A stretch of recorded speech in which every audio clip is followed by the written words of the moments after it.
거칠고 텁텁한 삼배 자루 안은 칠흑 같은 어둠뿐이었고 코를 찌르는 묵은 먼지 냄새가 숨을 턱턱 막히게 했다.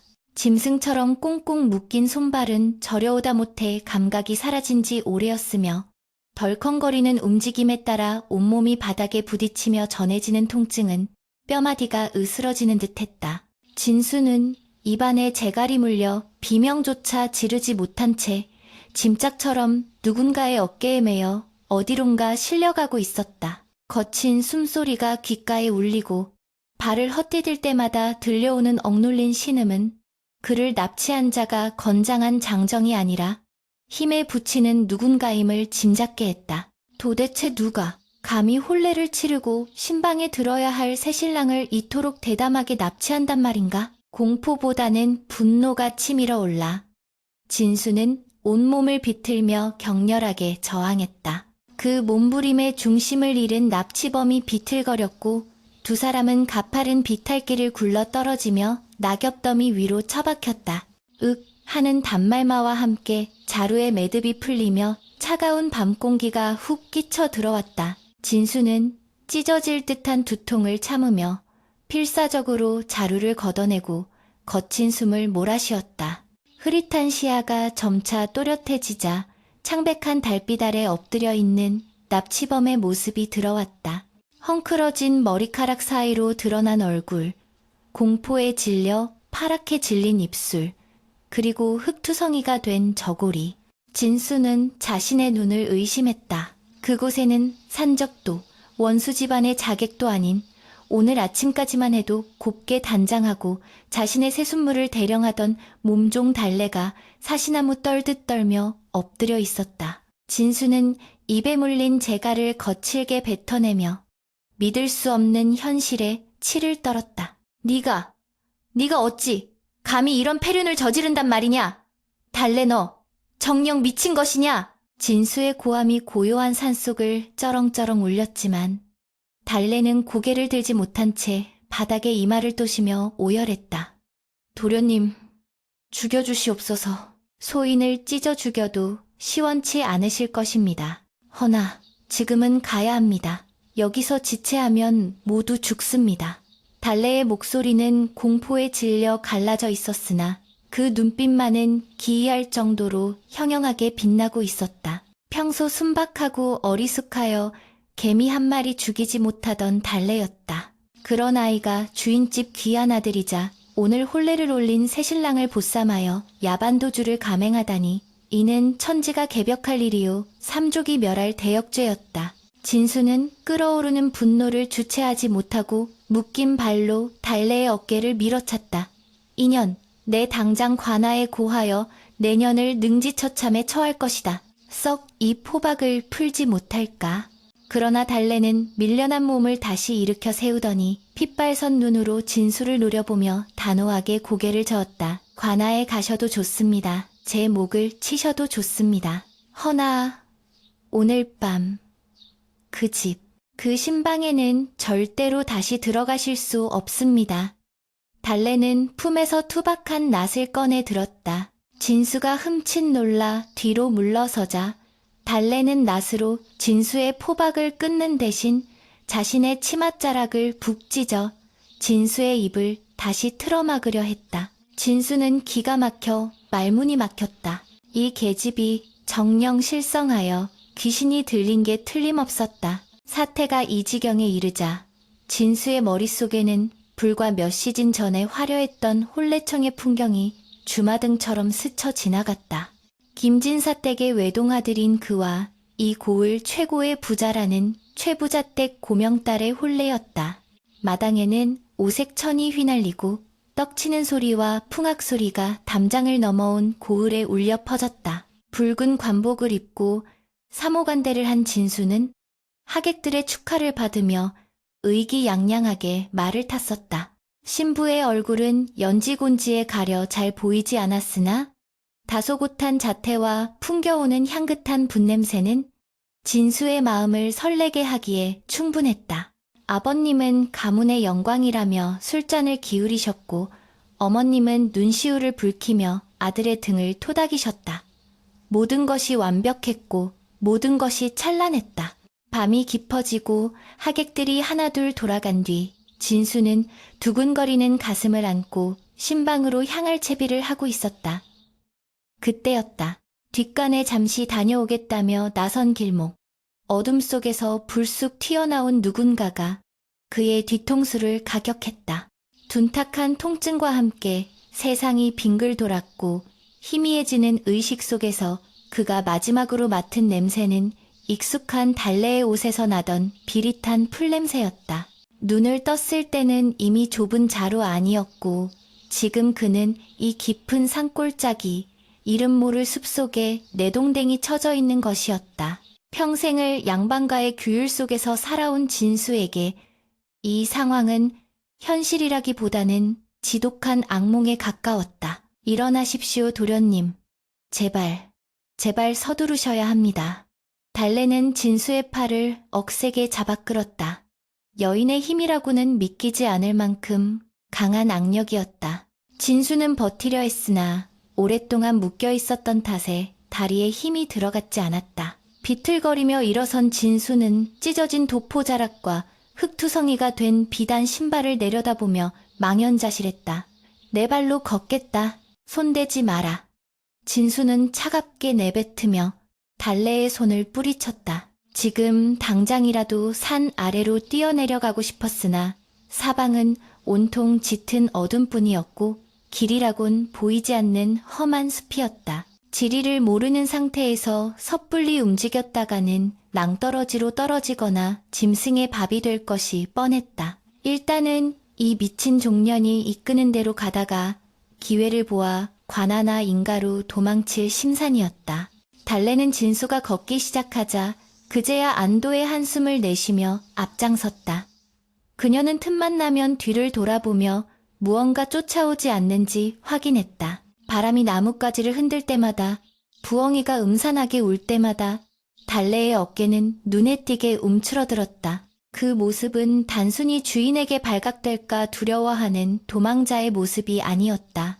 마치 보이지 않는 거대한 공포, 인간의 힘으로는 감당할 수 없는 어떤 존재로부터 필사적으로 도망치는 사슴과도 같았다. 진수는 그런 달래의 뒷모습을 보며 묘한 위화감을 느꼈다.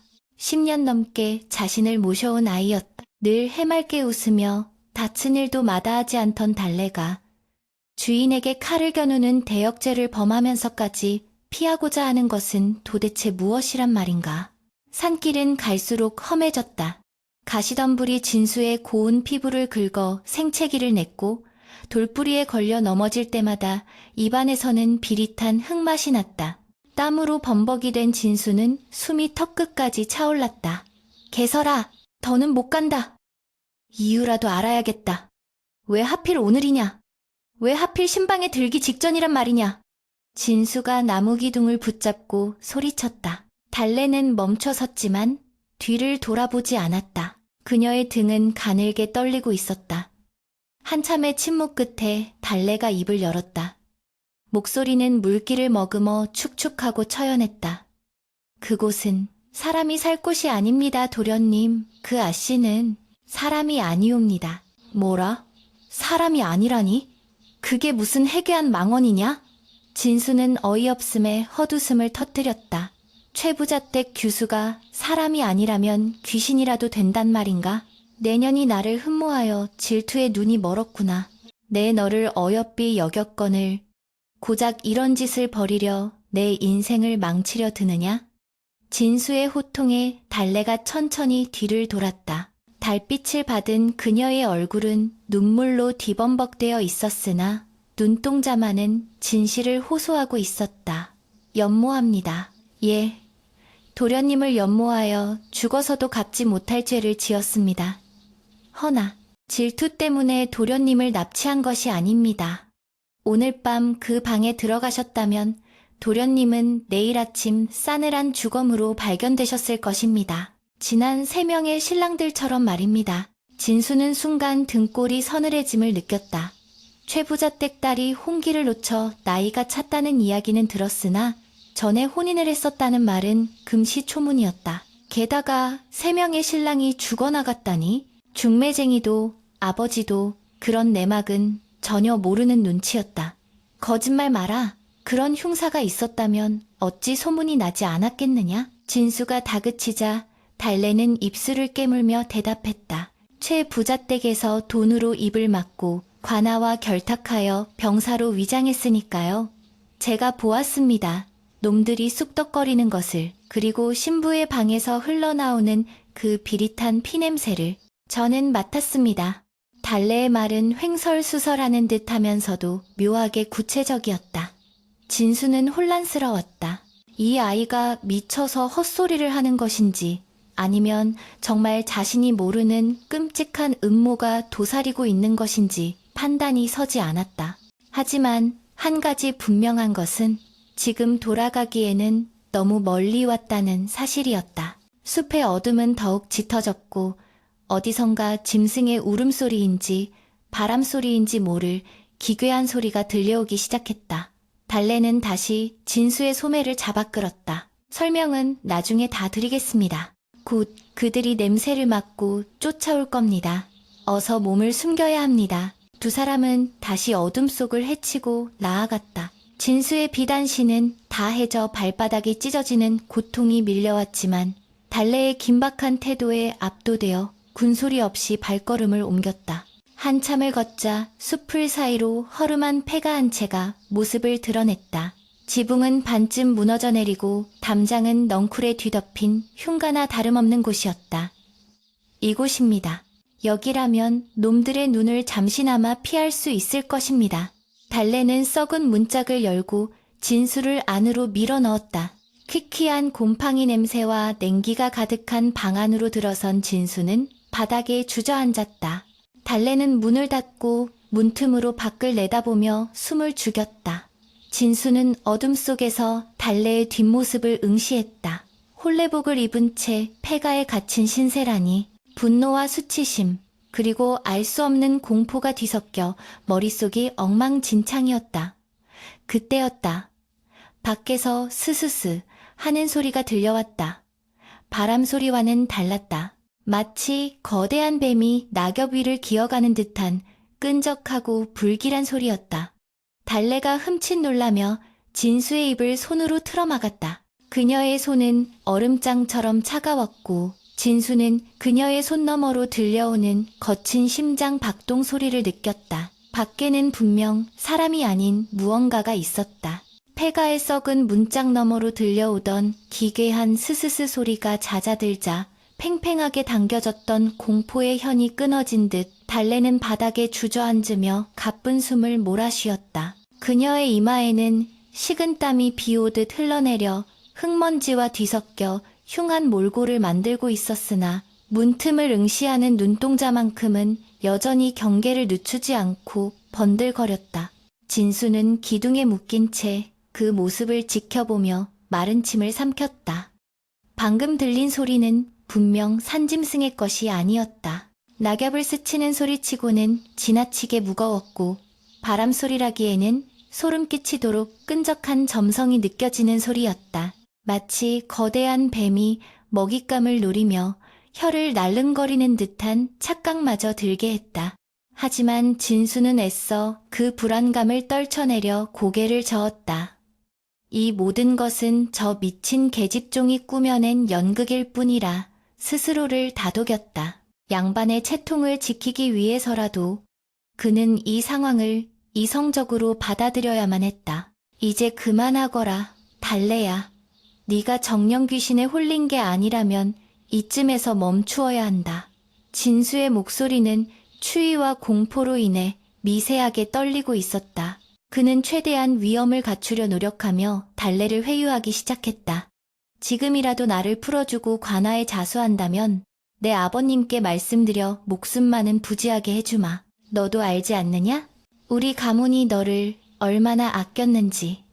네 어미가 병들었을 때 약값을 대어준 것도, 네가 굶지 않도록 쌀을 내어준 것도 우리 집안이었다. 그런 은혜를 원수로 갚으려 하느냐? 진수의 말에는 안타까움과 배신감이 섞여 있었다.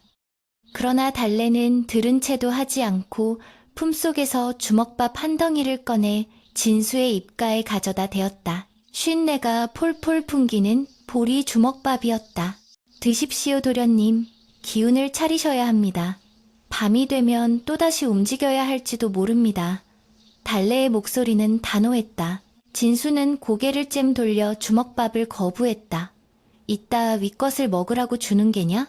내 너를 살리려 마지막 기회를 주는 것이거늘. 진수가 소리치자 달래는 슬픈 눈으로 그를 바라보았다. 도련님을 살리기 위함입니다. 도련님이 사셔야 저도 삽니다. 제발, 제발 드십시오. 달래는 억지로 진수의 입을 벌려 주먹밥을 밀어넣었다. 거칠고 퍽퍽한 보리알이 목구멍을 타고 넘어갔다. 굴욕감에 눈물이 핑 돌았지만 하루 꼬박 굶은 위장은 야속하게도 음식을 받아들이며 꼬르륵 소리를 냈다. 달래는 그제야 옅은 미소를 지으며 자신은 물 한 모금 마시지 않고 다시 문가로 가서 보초를 섰다. 한편 날이 밝은 김진사댁과 최부자댁은 발칵 뒤집혀 아수라장이 되어 있었다. 신방에 들었어야 할 신랑이 감쪽같이 사라진 사실이 밝혀지자 김진사는 뒷목을 잡고 쓰러질 뻔했고 진수의 어머니는 혼절하여 안방에 누워 있었다. 이게 무슨 날벼락이란 말이냐. 귀한 아들이 첫날 밤에 증발하다니. 쥐새끼 한 마리도 빠져나갈 수 없는 경비였거늘.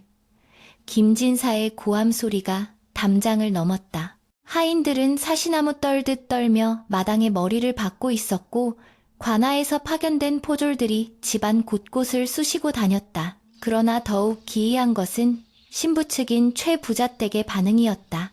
그들은 슬퍼하거나 걱정하기보다는 마치 잃어버린 물건을 찾으려는 듯 살기등등한 모습으로 수색을 독촉하고 있었다. 최 부자는 곰방대를 입에 문 채 초조하게 마당을 서성였다.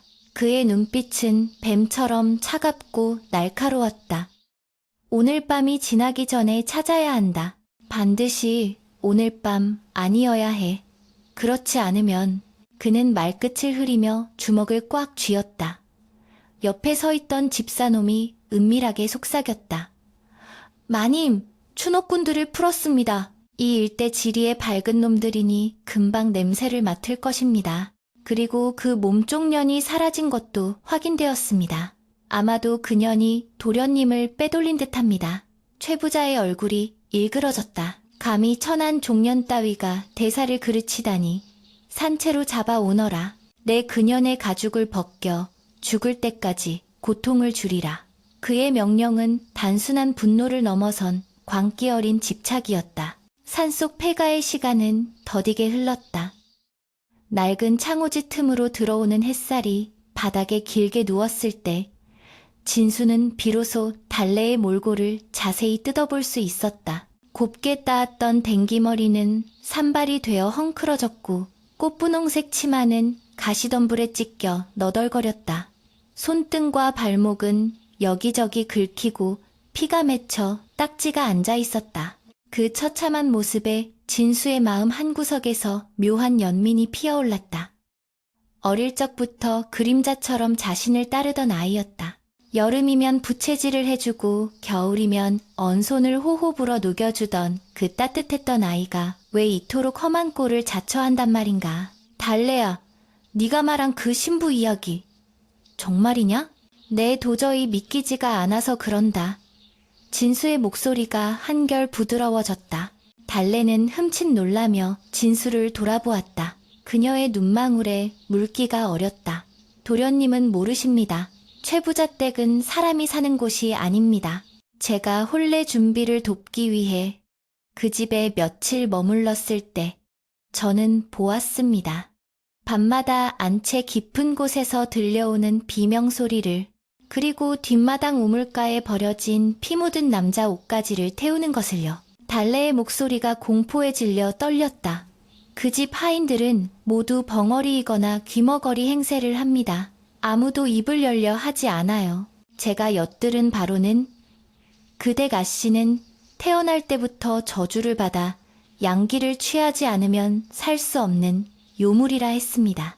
요물이라니 구미 호라도 된단 말이냐? 진수는 헛웃음을 지으려 했으나 입꼬리가 잘 올라가지 않았다. 달래의 표정이 너무나 진지했기 때문이었다. 모릅니다. 구미호인지 아니면 다른 잡기인지.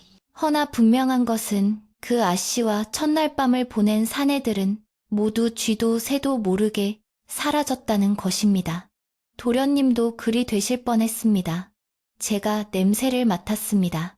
혼례청에서 신부 곁에 섰을 때 그 짙은 분 냄새 속에 숨겨진 역겨운 피 비린내를 말입니다.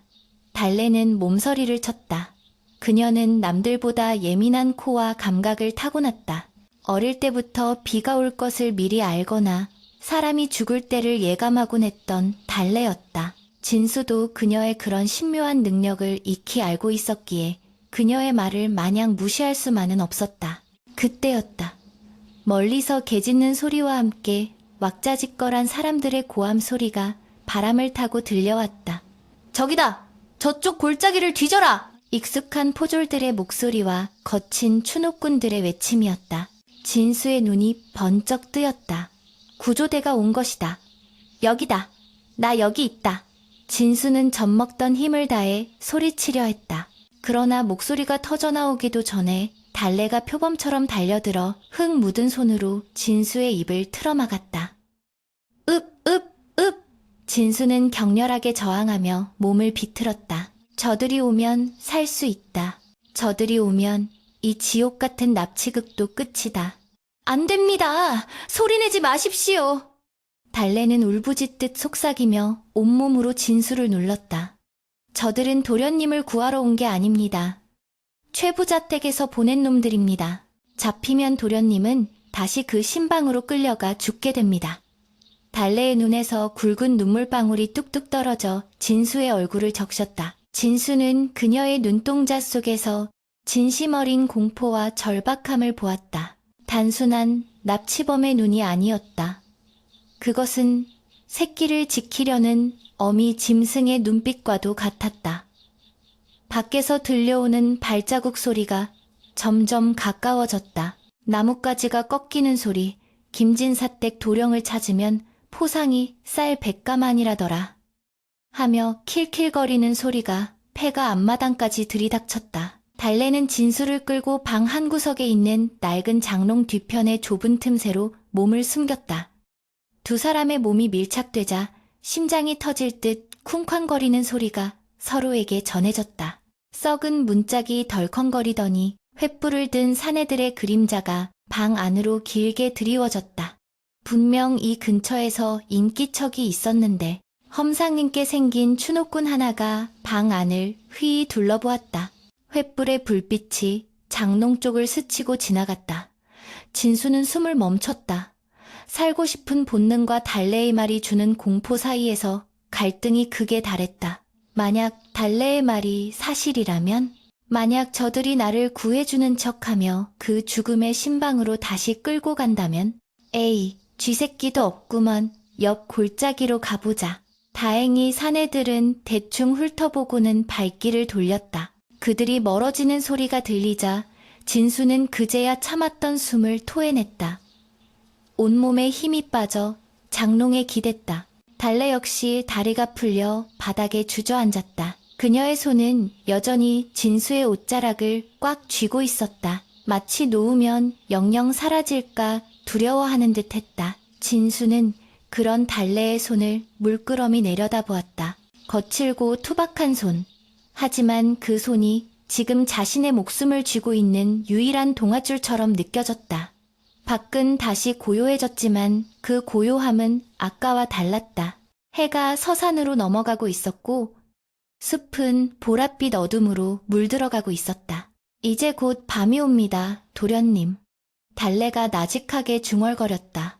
그녀의 시선은 먼 산등성이를 향해 있었다. 놈들은 물러갔지만 진짜 무서운 것은 이제부터입니다. 그 요물이 밤의 기운을 타고 직접 움직일 것입니다. 달래는 품에서 작은 주머니를 꺼냈다. 그 안에는 붉은 가루가 들어있었다. 이것이 무엇이냐? 진수가 묻자 달래는 떨리는 손으로 문지방과 창틀에 가루를 뿌리기 시작했다.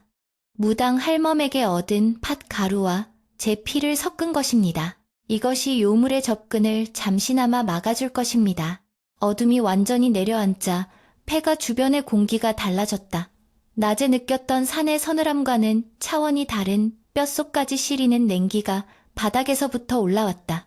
바람소리조차 들리지 않는 절대적인 정적 속에서 달래는 진수의 곁에 바짝 붙어 앉았다. 그녀는 낫을 든 손에 힘을 주며 문을 노려보았다. 진수 역시 본능적으로 느낄 수 있었다. 밖에는 산 짐승도 사람도 아닌 무언가가 와 있었다.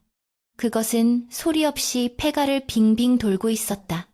쓱, 쓱, 벽을 긁는 소리가 들려왔다. 단순한 바람소리가 아니었다.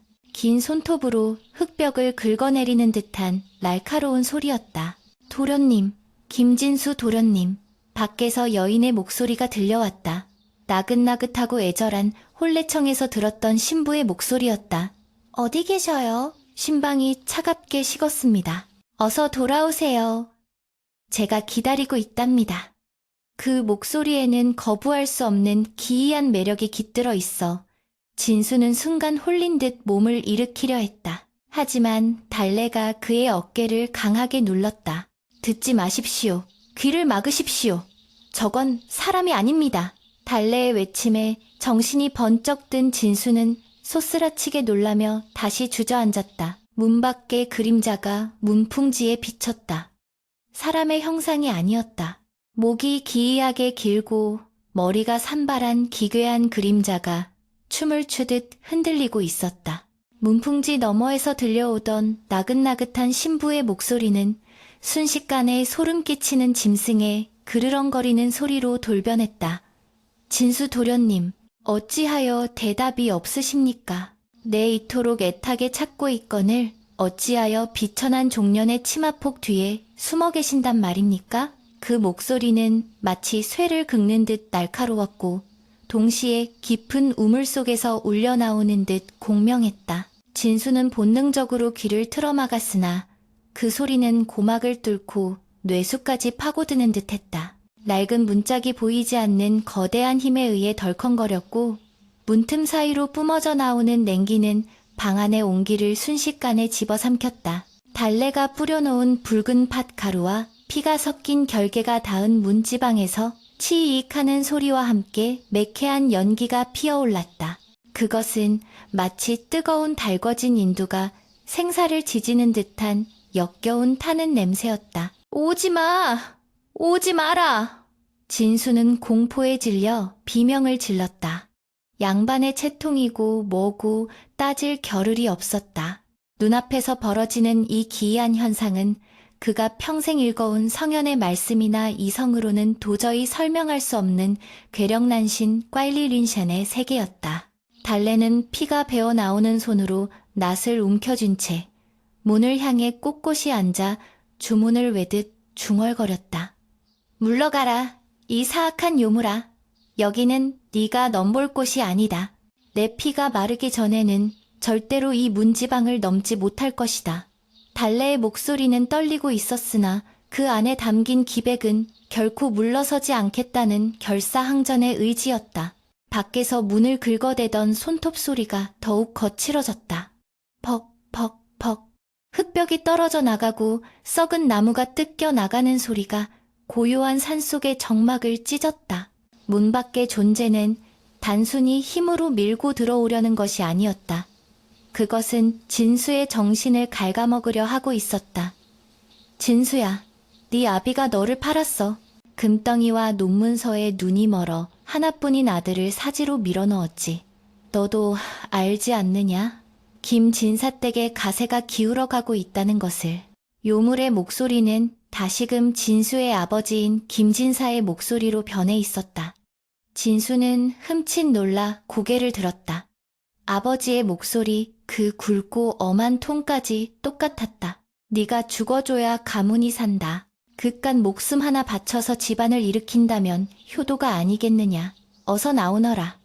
진수의 마음 한구석에 의심의 싹이 트기 시작했다. 과연 아버지는 모르셨을까? 그 막대한 지참금과 혼수, 그리고 혼례를 서둘렀던 그 모든 과정이 떠오르자 진수는 혼란에 빠졌다. 속지 마십시오, 도련님. 저것은 사람의 마음속 가장 약한 부분을 파고들어 현혹하는 것입니다. 달래가 다급하게 외치며 진수의 어깨를 흔들었다. 대감마님께서는 모르셨습니다. 그저 부자방에 장가보내 도련님을 호강시켜 드리고 싶은 부모의 욕심이었을 뿐 아들을 죽이려는 아비가 세상 천지에 어디 있겠습니까? 달래의 일갈의 진수는 정신이 번쩍 들었다. 그렇다. 아버지는 비록 재물을 탐하긴 했으나 아들을 끔찍이 아끼는 분이었다. 저 요물은 지금 자신과 가족 사이를 이간질하여 스스로 결계를 풀고 나오게 하려는 수작을 부리고 있는 것이었다. 진수는 입술을 깨물며 마음을 다잡았다. 네, 이놈!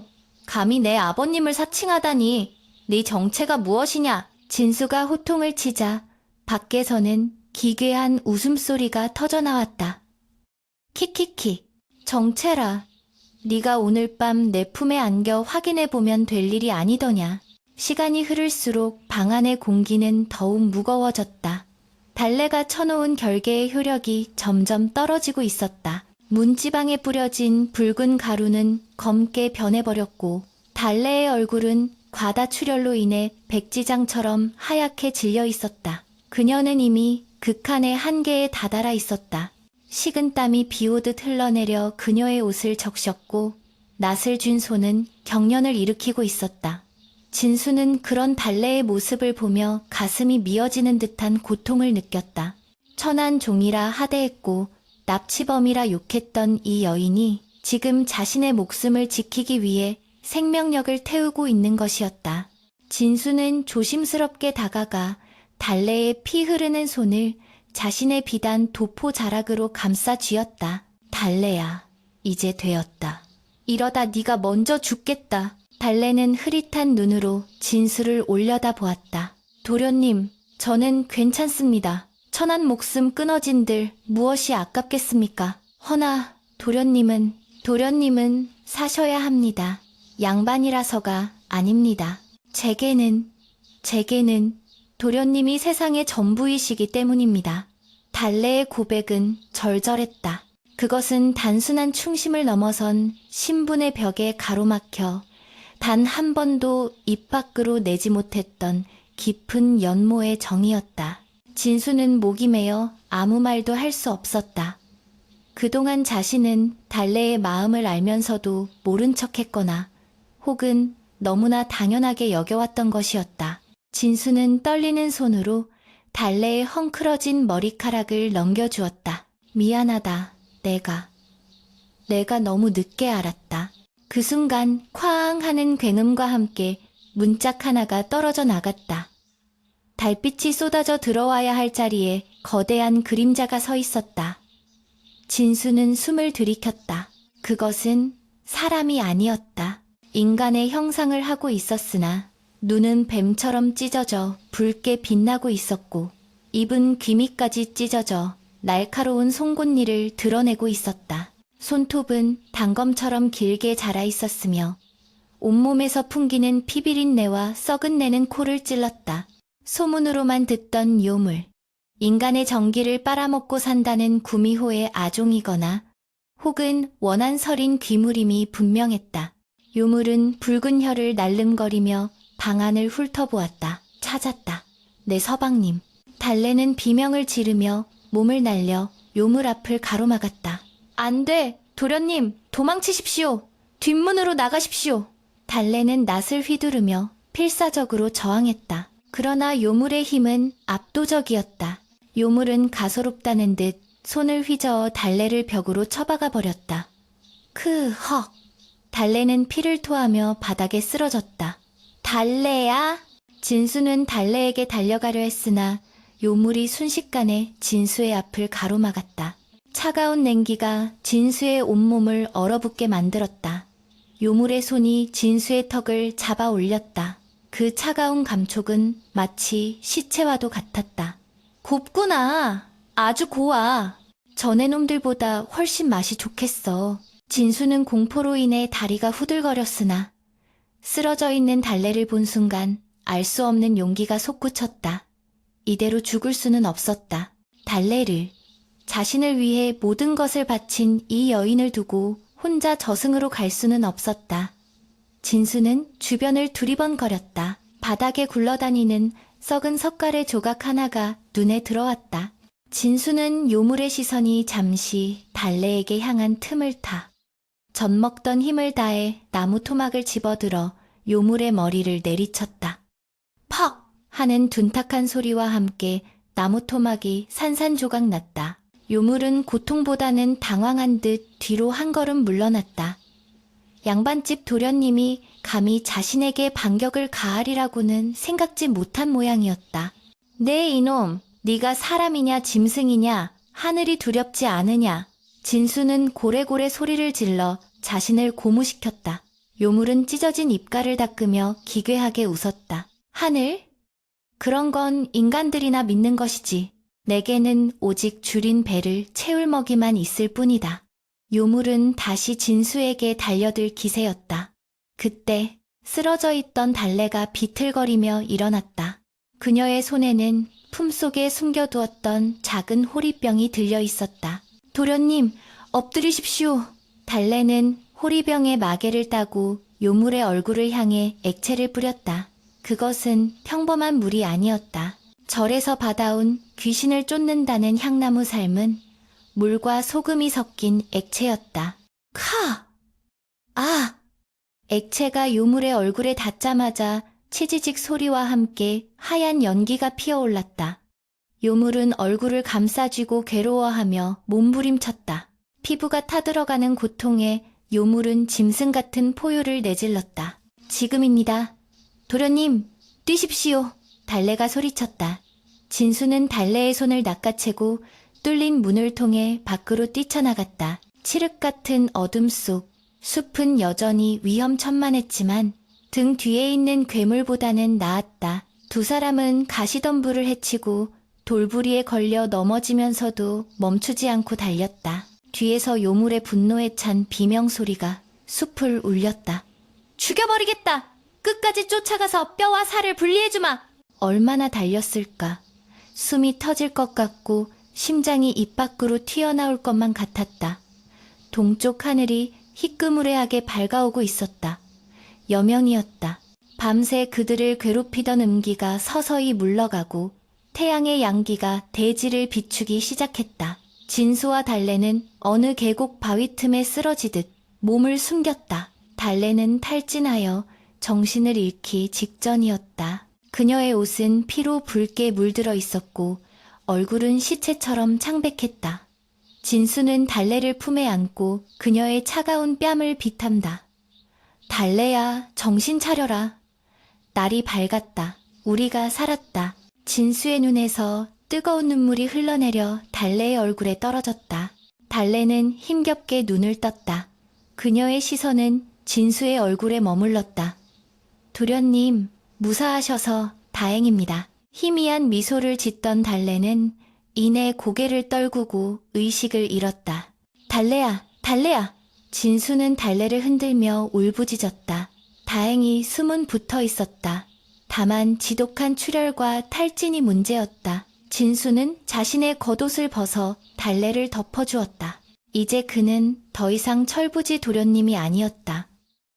하룻밤 사이 그는 생사의 고비를 넘으며 남자로 그리고 한 사람의 인간으로 다시 태어났다.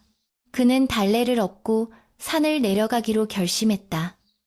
관아로 가야 한다. 가서 이 모든 진실을 밝히고 요물과 그의 결탁한 최부자 집안을 심판해야 한다. 그것만이 자신을 위해 목숨을 건 달래를 살리는 길이었다. 산 아래로 내려가는 길, 진수의 머릿속은 복잡하게 돌아갔다. 단순히 요물이 있다고 고발해봤자 미친 사람 취급을 받을 것이 뻔했다. 증거가 필요했다. 그리고 힘이 필요했다. 요물은 밤에만 활동하니 낮에는 분명 인간의 모습, 즉 최부자댁 규수의 모습으로 숨어 있을 것이다. 진수는 지난밤 달래가 해준 이야기를 곱씹었다. 우물가, 피 묻은 남자 옷까지. 그렇다. 그것이 증거였다. 진수는 달래를 안전한 곳에 숨겨두고 다시 호랑이 굴로 들어가 결정적인 증거를 확보할 계획을 세웠다. 마을 어귀에 다다를 무렵 저 멀리서 다시금 말발굽 소리가 들려왔다. 최 부잣댁의 사병들과 관아의 포졸들이 섞여 있었다. 그들은 끈질기게 수색을 이어가고 있었다. 진수는 풀숲에 몸을 낮추고 그들의 동태를 살폈다. 선두에 선 최 부자는 마치 사냥감을 놓친 맹수처럼 살기 등등한 표정으로 부하들을 닥달하고 있었다. 날이 밝았다. 놈이 멀리 가지 못했을 것이다. 반드시 찾아내라. 입을 막아야 한다. 최 부자의 외침은 요물의 존재를 은폐하려는 그의 검은 속내를 여실히 드러내고 있었다. 진수는 주먹을 꽉 쥐었다. 이제는 도망이 아니라 전쟁이었다. 그는 달래를 근처 숲 굽는 노인의 오두막에 잠시 의탁하기로 했다. 평소 안면이 있던 노인이었다. 어르신, 사람 하나만 살려주십시오. 제가 꼭 은혜는 갚겠습니다. 진수는 숲 굽는 노인에게 금가락지를 건네며 달래를 부탁했다. 노인은 피투성이가 된 달래와 엉망이 된 진수의 몰골을 보고 기겁했지만 김진사댁 아들임을 알아보고는 급히 방을 내어주었다. 달래를 눕히고 물을 먹인 후 진수는 결연한 표정으로 일어섰다. 어디를 가시려는 게요? 노인이 걱정스런 얼굴로 물었다. 진수는 먼지를 털어내며 대답했다. 제 잃어버린 신부를 찾으러 갑니다. 그리고 제 종의 억울함을 풀어주러 갑니다. 진수의 눈빛은 그 어느 때보다 맑고 강인하게 빛나고 있었다. 그는 최 부잣댁, 그 저주받은 집으로 제 발로 걸어 들어갈 참이었다. 낮이라면 요물도 함부로 힘을 쓰지 못할 터 그 틈을 타 놈들의 숨통을 조일 증자를 찾아낼 것이다. 그리고 만천하에 그들의 추악한 비밀을 까발릴 것이다. 그것이 진수가 선택한 반격이었다. 한낮의 태양은 머리 위에서 이글거리고 있었으나 최 부잣댁의 높은 담장 안은 기이할 정도로 서늘한 냉기가 감돌고 있었다. 진수는 숯 굽는 노인의 헌옷으로 갈아입고 갓 대신 낡은 페랭이를 눌러쓴 채 뒷문 개구멍을 통해 조심스럽게 안으로 잠입했다. 마당은 소란스러웠다. 관아의 포졸들과 최 부잣댁 하인들이 진수를 찾기 위해 밖으로 몰려나간 틈을 타 집안은 텅 비어 있었다. 오직 사랑채에서 최 부자가 사또와 대작하며 무언가 은밀한 거래를 하는 듯한 낮은 목소리만이 흘러나왔다. 진수는 심장이 터질 듯 쿵쾅거렸으나 이를 악물고 발소리를 죽여 안채 뒤편 후원으로 향했다. 달래가 말했던 그곳, 피 묻은 옷가지를 태우고 시신을 유기했다는 그 우물을 찾아야만 했다. 화려하게 꾸며진 정원과 달리 후원은 잡초가 무성하고 음산했다. 숲을 사이로 큼지막한 돌로 입구를 막아놓은 낡은 우물이 보였다. 가까이 다가가자 역겨운 부패치가 코를 찔렀다. 진수는 주위를 살피며 젖먹던 힘을 다해 우물 덮개돌을 밀어냈다. 끄윽 하는 둔탁한 소리와 함께 돌이 밀려나자 그 안에서 훅 하고 검은 날파리떼와 함께 지독한 시체 썩는 냄새가 솟구쳐 올랐다. 구역질이 올라왔으나 참아야 했다. 진수는 근처에 있던 두레박줄을 풀어 자신의 허리에 감고 우물 안으로 내려갔다. 우물은 깊지 않았고 물은 말라 있었다. 대신 바닥에는 진흙과 엉겨붙은 뼈 조각들, 그리고 아직 썩지 않은 비단 옷가지들이 널브러져 있었다. 세상에, 이 참혹한. 진수는 경악에 입을 틀어막았다. 그곳은 지옥도였다. 진수는 떨리는 손으로 바닥을 뒤져 증거가 될 만한 물건들을 챙겼다. 옷가락지, 이름이 새겨진 호패, 그리고 피에 절은 홀레복 조각들. 이것이면 충분했다. 거기 누구냐? 쥐새끼 같은 놈이 감히 후원에 숨어들어. 그때 우물 위에서 호통 소리가 들려왔다.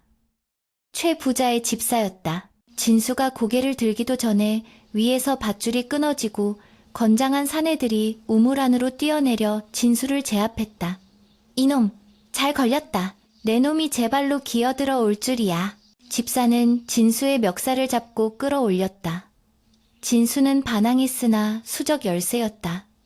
포박당한 채 마당으로 끌려나온 진수는 무릎이 꿇려졌다. 대청마루에는 사또와 최부자, 그리고 소식을 듣고 달려온 진수의 부모인 김진사 내외가 앉아 있었다. 김진사는 아들의 처참한 몰골을 보고 달려 나오려 했으나 포졸들이 제지했다. 네 이놈, 혼례 첫날 밤에 도망친 것도 모자라 이제는 남의 집 후원에 숨어들어 도둑질까지 하려 드느냐. 최 부자가 곤방대를 떨며 소리쳤다. 그의 눈은 불안하게 흔들리고 있었으나 목소리만은 당당했다. 사또 역시 근엄한 표정으로 진수를 내려다보았다. 김진수, 너는 양반의 자제로서 어찌하여 이토록 망동을 부리는가? 네, 몸종 달래는 어디에 숨겼느냐? 사또의 추궁에 진수는 고개를 꼿꼿이 들었다. 그의 눈빛은 더 이상 유약한 도련님의 것이 아니었다. 사또 나으리, 소인은 도망친 것이 아닙니다. 살기 위해 피신했던 것입니다. 그리고 도둑질을 하려던 것이 아니라 이 집안에 숨겨진 추악한 살인사건의 증거를 찾으러 들어온 것입니다. 진수의 당돌한 발언에 좌중이 술렁거렸다. 최 부자의 얼굴이 흑빛으로 변했다. 저놈이 미쳤구나. 실성하여 헛소리를 짓거리는 게야. 여봐라. 당장 저놈의 주리를 틀어라. 최 부자가 고래고래 소리를 질렀다. 그러나 진수는 품속에 숨겨두었던 보따리를 바닥에 던졌다. 툭 하고 떨어진 보따리에서 썩은 냄새가 진동하는 호패와 옷가락지, 피 묻은 옷가지들이 쏟아져 나왔다. 사또가 눈살을 찌푸리며 물건들을 살폈다. 이것들이 무엇이냐? 진수가 외쳤다. 그것은 이 집 딸, 아니 저 요물에게 희생당한 전 신랑들의 유품입니다. 저 호패를 보십시오. 작년에 실종되었다던 박대감댁 아들의 것입니다. 저 옷가락지는 재작년 행방불명된 이 진사댁 자제의 것입니다. 모두 이 집 후원 우물 속에 버려져 있었습니다. 김진사는 아들의 말에 경악하며 사색이 되었고 구경하던 하인들과 마을 사람들은 수근거기 시작했다. 최 부자는 당황하여 말을 더듬었다. 거짓이다. 저놈이 어디서 훔쳐온 물건들을 가지고 와서 우리를 모함하는 것이다. 그러나 사또의 표정은 심각하게 굳어졌다. 실종된 양반 자제들의 물건이 한 곳에서 나온 것은 예사일이 아니었다. 사또는 관아의 검시관을 불렀다. 이 물건들을 확인하라. 그리고 지금 당장 후원 우물을 조사하라. 사또의 명령이 떨어지자 포졸들이 우르르 후원으로 달려갔다. 최 부자는 털썩 주저앉으며 안절부절 못했다. 그리고 사또, 가장 확실한 증거가 있습니다. 지금 당장 신부를 이 자리로 불러주십시오. 대낮의 태양 아래 그 정체를 밝혀야 합니다. 진수의 목소리에는 확신이 차 있었다. 최 부자는 필사적으로 막으려 했다. 안 됩니다. 내 딸은 병약하여 햇빛을 보면 쓰러집니다. 감히 규방의 처자를 함부로 오라가라 하다니 이것이 법도에 맞는 일입니까? 하지만 사또는 이미 의심을 품은 상태였다. 억울함을 풀려면 나와야 할 것이다. 여봐라, 신부를 모셔오라. 포졸들이 안채로 향했다. 잠시 후 안채문이 열리고 포졸들에 이끌려 한 여인이 걸어 나왔다. 머리부터 발끝까지 두꺼운 장옷을 뒤집어 쓰고 부채로 얼굴을 가린 채 그녀는 몹시 괴로워하며 비틀거렸다. 아이고, 내 딸아. 최 부자가 달려가 부축하려 했으나 여인은 짐승 같은 거친 숨소리를 내며 그를 밀쳐냈다. 진수는 그녀에게서 풍기는 비릿한 피냄새를 맡았다. 어젯밤 폐가 문 밖에서 맡았던 바로 그 냄새였다. 저것을 보십시오. 사람이 아닙니다. 진수가 손가락질했다. 여인은 부들부들 떨며 그늘진 곳으로 숨으려 했다. 햇빛이 그녀의 장옷 틈새로 비집고 들어가자 살이 타는 듯한 연기가 피어올랐다. 사람들은 기겁하며 뒤로 물러섰다. 저게 뭐야? 연기가 나잖아. 웅성거림이 공포의 비명으로 바뀌었다. 사또 역시 자리에서 벌떡 일어났다. 저 여인의 얼굴을 보여라. 당장 장옷을 벗겨라. 포졸들이 창을 겨누며 다가가 장옷을 벗기려 했다. 그 순간 여인이 찢어질 듯한 괴성을 질렀다. 크아! 장옷이 찢겨나가며 드러난 모습은 가히 충격적이었다. 반쯤은 아름다운 여인의 얼굴이었으나 나머지 반쪽은 흉측하게 일그러진 괴물의 형상을 하고 있었다. 붉은 눈동자와 튀어나온 송곳니, 그리고 검푸른 비늘이 돋아난 피부가 태양 아래 적나라하게 드러났다. 요물이다. 요물이 나타났다. 마당은 순식간에 아수라장이 되었다. 사람들은 비명을 지르며 도망쳤고 김진사 내외는 그 자리에서 기절했다. 궁지에 몰린 요물은 본색을 드러냈다. 네 이놈들, 감히 내 안식처를 더럽히다니 다 죽여버리겠다. 요물은 순식간에 포졸 2명을 낚아채 허공으로 집어던졌다. 인간의 힘을 초월한 괴력이었다. 최 부자는 딸의 이름을 부르며 다가갔다가 요물의 손톱에 휘려쳐 나가 떨어졌다. 아비고 뭐고 없다.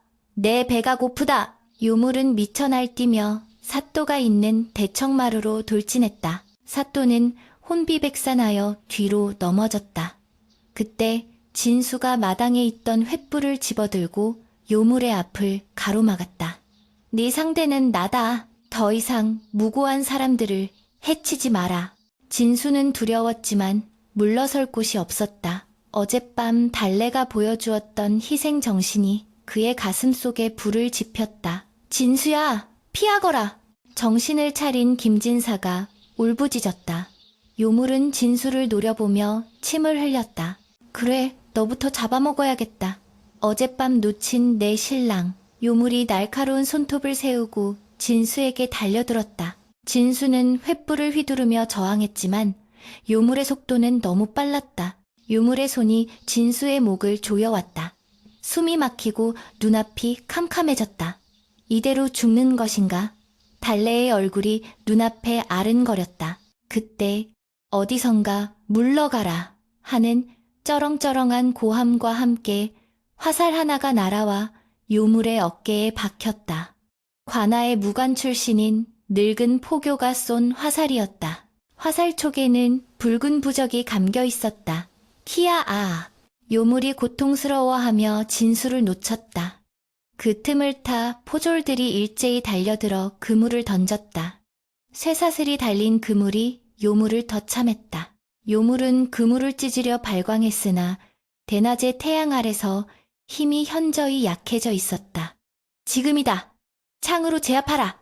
사또의 명령에 수십 개의 창이 요물을 향해 꽂혔다. 요물은 피를 토하며 바닥에 쓰러졌다. 그러나 숨은 끊어지지 않은 채 끈질기게 꿈틀거렸다. 진수는 바닥에 떨어진 낫을 집어들었다. 어젯밤 달래가 쥐고 있던 그 낫과 비슷한 것이었다. 그는 떨리는 손으로 요물에게 다가갔다. 요물은 저주 섞인 눈으로 진수를 올려다보았다. 네가 나를... 진수는 눈을 질끈 감았다 떴다. 이것은 내 달래의 목, 그리고 억울하게 죽어간 수많은 원혼들의 몫이다. 진수는 낫을 높이 치켜들었다가 요물의 급소를 향해 내리찍었다. 끔찍한 단말마와 함께 요물의 몸이 검은재로 변해 흩어지기 시작했다. 마침내 요물이 소멸하자 마당에는 정적만이 감돌았다. 재로 변한 요물의 자리에는 낡은 여인의 비녀 하나만이 덩그러니 남았다. 최 부자는 넋이 나간 채 바닥을 기며 재를 긁어모으고 있었다. 내 딸, 내 딸. 탐욕에 눈이 멀어 요물을 키우고 무고한 사람들을 죽음으로 몰아넣은 아비의 비참한 최후였다. 진수는 털썩 주저앉아 거친 숨을 몰아쉬었다. 온몸이 땀과 피로 범벅이 되어 있었지만 그의 표정은 비로소 편안해 보였다. 멀리서 소식을 들은 마을 사람들이 몰려와 웅성거리는 소리가 들렸지만 진수의 귀에는 오직 숯 굽는 노인의 오두막에 누워있을 달래의 숨소리만이 환청처럼 들려왔다. 사또는 떨리는 목소리로 판결을 내렸다. 최가놈을 당장 하옥하라. 가산을 몰수하고 그 죄를 엄중히 물을 것이다. 포졸들이 최 부자를 끌고 갔다. 김진사는 달려와 아들을 껴안고 오열했다. 내 아들아, 장하다. 네가 가문을 살리고 이 아비를 살렸다. 어머니도 진수의 얼굴을 어루만지며 눈물을 쏟았다. 진수는 부모님의 품에서 비로소 안도의 눈물을 흘렸다. 그러나 그의 시선은 여전히 산 쪽을 향해 있었다. 모든 것이 끝났지만 아직 해야 할 일이 남아 있었다. 그는 달래에게 가야 했다. 가서 말해주어야 했다. 우리가 이겼다고. 이제는 두려워할 필요가 없다고. 요물이 한 줌의 재로 변해 사라진 후 고을에는 거짓말처럼 평온이 찾아왔다. 핏빛으로 물들었던 최부잣댁 마당은 관아의 포졸들에 의해 말끔히 치워졌고 흉흉했던 소문은 바람을 타고 흩어졌다. 진수는 관아에서의 조사가 끝나자마자 아픈 몸을 이끌고 숯 굽는 노인의 오두막으로 향했다. 해가 뉘엿뉘엿 넘어가며 온 세상을 붉게 물들이고 있었다. 그것은 어젯밤의 공포스러운 붉은색이 아니라 모든 상처를 보듬어 안는 따뜻하고 평화로운 노을빛이었다. 진수의 발걸음은 그 어느 때보다 가벼웠다. 비록 옷은 찢어지고 온몸은 멍투성이었으나 가슴 속에는 벅차오르는 무언가가 가득 차 있었다. 그것은 죽음의 문턱에서 살아 돌아왔다는 안도감이자 자신을 위해 목숨을 던진 한 여인에 대한 사무치는 그리움이었다. 오두막 앞에 다다르자 굴뚝에서 하얀 연기가 피어오르는 것이 보였다. 살아있다는 증거였다. 달래야. 진수가 헐떡이며 방문을 열자 누워있던 달래가 힘겹게 몸을 일으키려 했다. 그녀의 얼굴은 여전히 창백했으나 눈빛만은 생기를 되찾고 있었다. 도련님, 무사하셨습니까? 달래의 목소리는 갈라져 있었지만 진수에게는 그 어떤 풍악소리보다 아름답게 들렸다. 진수는 달래의 어깨를 감싸 안으며 고개를 끄덕였다. 그래, 다 끝났다. 그 요물은 죽었고 최부자는 잡혀갔다. 네가 옳았다. 네가 나를 살렸다. 진수의 눈에서 뜨거운 눈물이 흘러내려 달래의 손등을 적셨다. 달래는 믿기지 않는다는 표정으로 진수를 바라보았다. 천한 종년의 말을 믿어주고 양반의 체면도 버린 채 싸워준 주인이 고마워서, 그리고 살아 돌아온 그가 너무나 반가워서 달래 역시 소리 없이 눈물을 흘렸다. 두 사람은 말없이 서로를 위로하며 오랫동안 그 자리에 머물렀다. 며칠 후 관아에서 정식으로 재판이 열렸다. 최 부자는 탐욕에 눈이 멀어 요물을 집안에 들이고 수많은 양반 자재를 제물로 바친 죄로 차명을 선고받았다. 그의 가사는 몰수되어 피해자 가족들에게 배상금으로 쓰이게 되었다. 고을 사람들은 사또의 명판결에 환호했고 악인이 심판받는 모습에 10년 묵은 체증이 내려가는 듯 시원해했다. 그리고 마침내 농공행상의 시간이 다가왔다. 사또는 진수를 단상 위로 불렀다. 김진수, 너는 기지와 용기로 요물을 처단하고 고을의 우환을 없애는데 큰 공을 세웠다. 내 공로를 치하하여 상을 내리고자 하니 원하는 것이 있으면 말해보라. 사또의 말에 김진사 내외는 잔뜩 기대에 찬 눈빛으로 아들을 바라보았다. 벼슬 한 자리를 달라고 할까, 아니면 최부자의 비옥한 땅을 달라고 할까. 사람들의 이목이 진수의 입에 집중되었다. 진수는 단정하게 옷을 갖춰 입고 사또 앞에 무릎을 꿇었다. 그의 시선은 군중 뒤편, 기둥 뒤에 숨어 자신을 지켜보는 달래에게 잠시 머물렀다가 사또를 향했다. 사또 나으리, 소인은 재물도 벼슬도 원치 않습니다. 다만 저에게는 생명의 은인이 한 명 있습니다. 진수의 목소리는 차분하고 단호했다. 제 몸종 달래는 주인을 살리기 위해 대역죄를 무릅쓰고 저를 납치했으며 요물과 맞서 싸우다 죽을 고비를 넘겼습니다. 그 충심과 기백은 사내 대장부 못지 않았습니다. 허나 신분이 천하다 하여 그 공을 인정받지 못하고 오히려 주인을 능멸했다는 오해를 살까 두렵습니다. 장내는 물을 끼얹은 듯 조용해졌다. 양반이 노비의 공을 치하하는 일은 흔치 않았기 때문이었다. 하여 소인은 간청드립니다. 저 아이 달래의 천정노비 문설 불태워 주시고 양인으로 면천맨젠 하여 주십시오. 그리하여 저 아이가 더 이상 누군가의 종이 아니라 당당한 한 사람의 백성으로 살아갈 수 있게 해주십시오. 이것이 소인이 바라는 유일한 상입니다. 진수의 말이 끝나자마자 여기저기서 탄성이 터져나왔다. 김진사는 놀라서 입을 다물지 못했고 달래는 충격에 입을 틀어막고 주저앉았다. 면천이라니. 노비에게 있어 그것은 다시 태어나는 것과 다름없는 기적이었다. 사또는 잠시 진수를 응시하더니 이내 호탕하게 웃음을 터뜨렸다. 허허허, 참으로 기특하고 아름다운 마음씨로다. 네 말이 옳다. 충이에는 귀천이 없는 법. 내 너의 청을 들어주마. 즉석에서 관아의 형방이 달래의 노비 문서를 가져왔다. 사또가 직접 불을 붙이자 종이는 순식간에 화르륵 타올라 한 줌의 재가 되었다. 달래는 그 불꽃을 바라보며 하염없이 눈물을 쏟았다. 태어나서 단 한 번도 자신의 것이라 생각해 본 적 없던 자유가 눈앞에서 현실이 되는 순간이었다. 진수는 뒤로 돌아 달래에게 다가갔다. 그리고 무사람들이 보는 앞에서 정중하게 허리를 굽혀 손을 내밀었다. 일어나십시오, 달래낭자. 이제 당신은 누구의 종도 아닙니다. 진수의 그 한마디는 달래의 가슴에 깊이 박혔다. 평생 도련님이라 부르며 섬겼던 분이 자신을 낭자라 칭하며 존중해주는 모습에 달래는 가슴이 벅차올라 숨조차 쉬기 힘들었다. 계절이 바뀌어 산천의 붉은 단풍이 들 무렵 김진사댁 사랑채에는 평온한 일상이 깃들어 있었다. 진수는 더 이상 과거 급제에만 목매는 새님이 아니었다. 그는 붓을 놓는 대신 의술을 배우기 시작했다. 사람을 살리는 일이 얼마나 소중한지 뼈저리게 느꼈기 때문이었다. 그리고 그의 곁에는 언제나 달래가 있었다. 그녀는 이제 노비의 옷을 벗고 수수한 무명 치마저고리를 입은 어엿한 양인이 되어 진수의 의원 공부를 도왔다. 비록 신분의 차이가 완전히 사라진 세상은 아니었기에 두 사람이 혼례를 올리지는 못했지만 그들은 서로에게 누구보다 소중한 직이지자 동반자로 살아가고 있었다.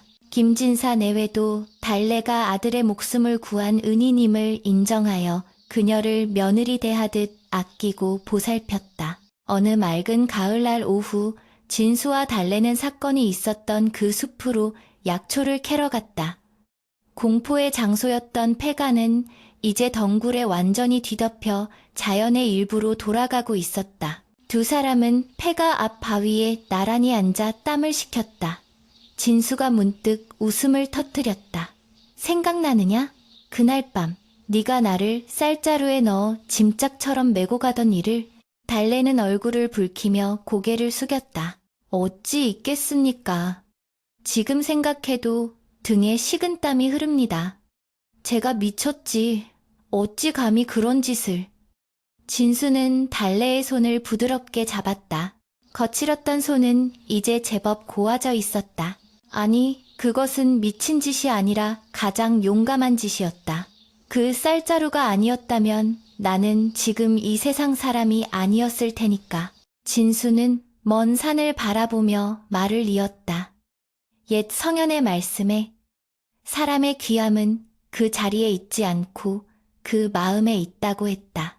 나는 양반으로 태어났으나 헛된 욕망에 눈이 멀어 죽을 뻔했고 너는 천한 신분으로 태어났으나 고귀한 마음으로 나를 구원했다. 그러니 내게 있어 진정한 스승이자 은인은 바로 너다. 진수의 진심 어린 고백에 달래의 눈가가 촉촉해졌다. 그녀는 잡힌 손에 힘을 주며 미소 지었다. 도련님, 아니, 나으리께서 그리 말씀해 주시니 몸 둘바를 모르겠습니다. 저는 그저 나으리가 웃으시는 모습을 오래오래 보고 싶었을 뿐입니다. 바람이 불어와 두 사람의 머리카락을 흩날렸다. 숲은 고요했고 햇살은 따스했다. 그 후로도 오랫동안 고을 사람들은 이 기이하고도 아름다운 이야기를 전했다. 귀신 잡은 선비와 그를 구한 여종의 이야기는 사랑방의 단골 소재가 되었고 아이들의 자장가가 되었다. 사람들은 말했다.